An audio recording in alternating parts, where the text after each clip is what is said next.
Justiça Federal determinou que o INSS conceda auxílio acidente a um morador de uma cidade do Paraná, desde a cessação do auxílio doença pago em virtude de acidente de trabalho. Então, nós temos duas figuras aqui, né, doutora?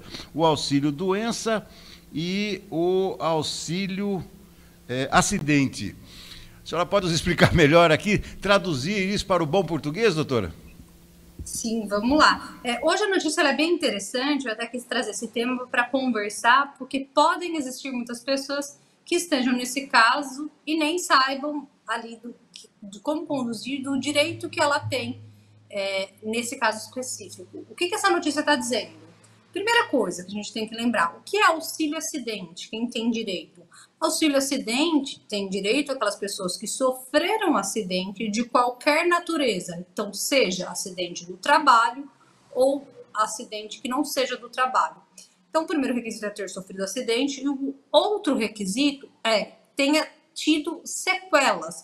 Então, na verdade, tem direito ao benefício de auxílio acidente pessoas que tiveram uma redução na sua capacidade laborativa. Então, não é que a pessoa não consegue mais trabalhar, ela consegue, mas com uma limitação, com uma redução. Um exemplo típico que se fala é o caso da perda de um dos dedos,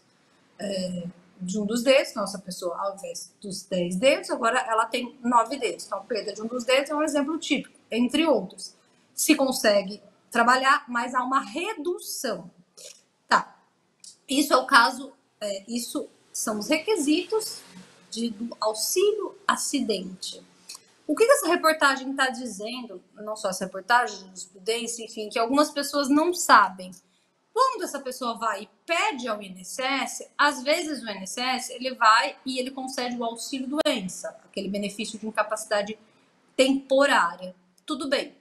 O que algumas pessoas não sabem? Que cessado o auxílio doença, automaticamente, sem necessidade de fazer um outro pedido, o INSS deveria converter em auxílio acidente. Ou seja, primeiro se concedido o auxílio doença, terminou o prazo de duração e tendo a cessação do auxílio doença, isso deveria ser convertido em auxílio acidente.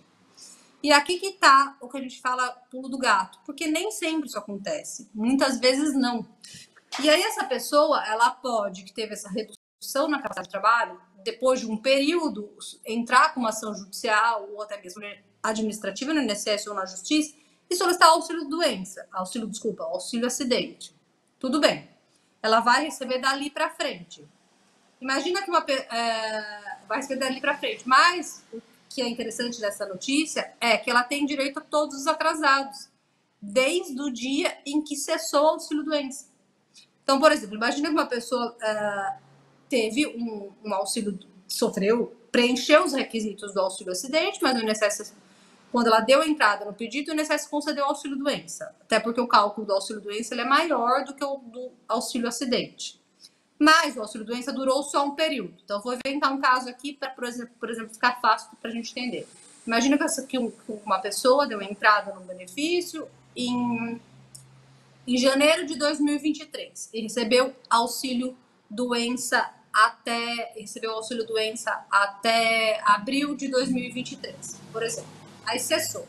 O INSS deveria automaticamente, após cessado esse benefício, ter convertido auxílio acidente e ela passar a receber auxílio acidente. Porém, na maioria dos casos, isso não é feito.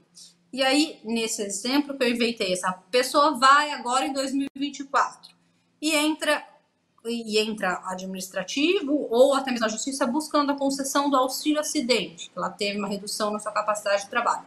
Tá bom. Só que ela entra agora em janeiro de 2024. E aí o INSS concede ou o juiz concede. No entanto, a concessão tem que ser com os atrasados desde a data da cessação do auxílio-doença. Então, nesse exemplo que eu inventei, se essa pessoa entrou em 2024, ela tem direito de receber os atrasados desde quando cessou, desde ali de abril de 2023. Eu inventei o exemplo só para ficar fácil de entender. Então, o que a justiça entende é que automaticamente, após a cessação do auxílio-doença, isso deve ser convertido ao auxílio-acidente.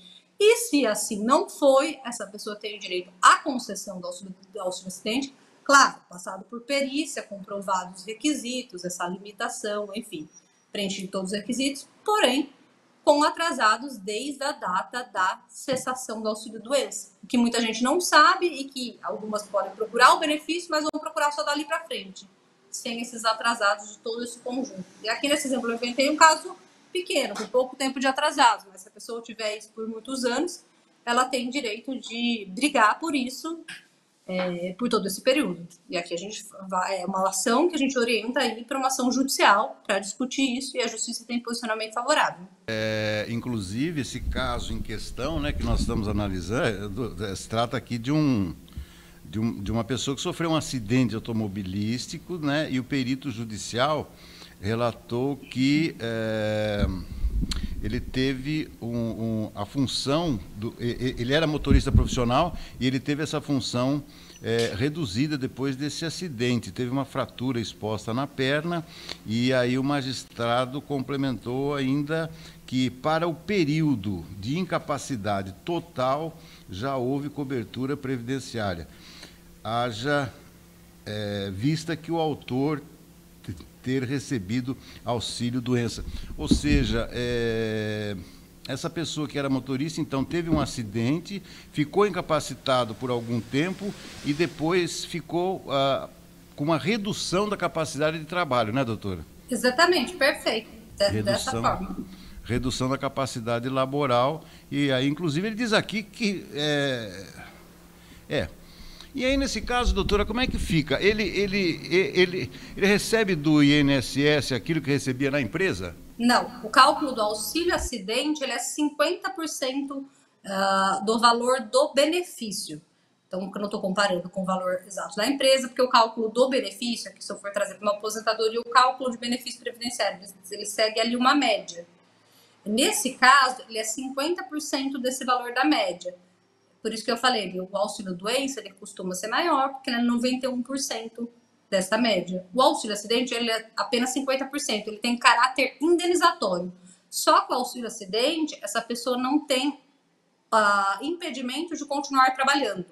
Então, ele trabalha e recebe também o auxílio-acidente. Recebe isso até o momento em que se aposenta. Daí, a partir da data da aposentadoria é cessado o auxílio-acidente. Mas ele tem outro valor. Interessante. Não, interessante. Por isso que nesse caso, que no caso aqui, essa pessoa que entrou com a ação, ela não é aposentada ainda, né, doutora? Sim, não se cumula a aposentadoria com auxílio-acidente. Então, o auxílio-acidente, aquela pessoa que recebe até se aposentar. Se aposentando, cessa o benefício. Antigamente, mas hoje em dia a gente não encontra mais, existe um período na lei em que era permitido acumular os dois. Mas isso faz muito tempo, hoje em dia não é mais permitido e não se encontra mais casos. É muito raro encontrar alguém que preenche o requisito na vigência da lei em que era permitido. A doutora Fernanda Miniti analisou aqui o caso em que o INSS foi condenado a conceder benefício de auxílio-acidente após cessar o auxílio-doença.